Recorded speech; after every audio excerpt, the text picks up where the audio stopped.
Please wish my brother a happy birthday for the Four Horsemen parody. Did Curt Hennig help you, and what was his response to it? I know Arn was highly offended.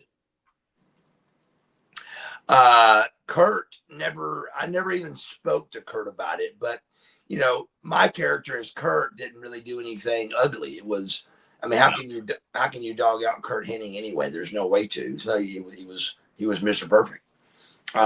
So yeah, but you don't want to be on his bad side either, right? He was tough, right? Not.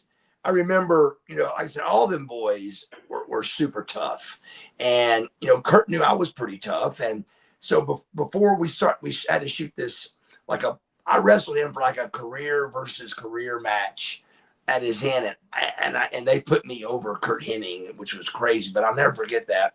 South Padre Island on Monday Night Nitro, and I went over, and before we shot the match, we did a little pre-tape.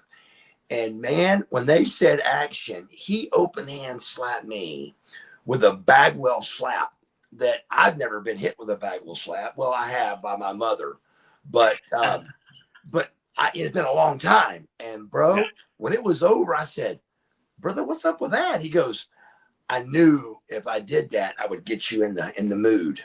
And you don't know if it's a rib. I mean, them boys are so quick.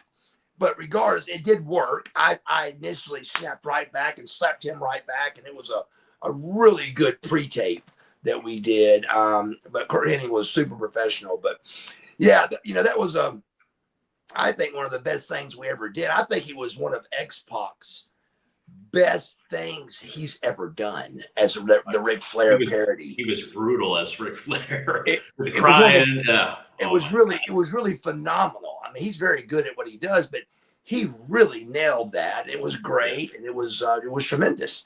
And then, you know, Nash, of course, is always perfect. So it was a really good thing. But I think Arn took it the worst. And but I love all those guys. You know, we were just doing that kind of stuff, and it was working. And so NWO did that kind of stuff, and ain't like we thought of it. You know, we did what we were told to do. Right. Well, it's a ratings war at the end of the day. I mean, that's how you win the ratings, right? Absolutely.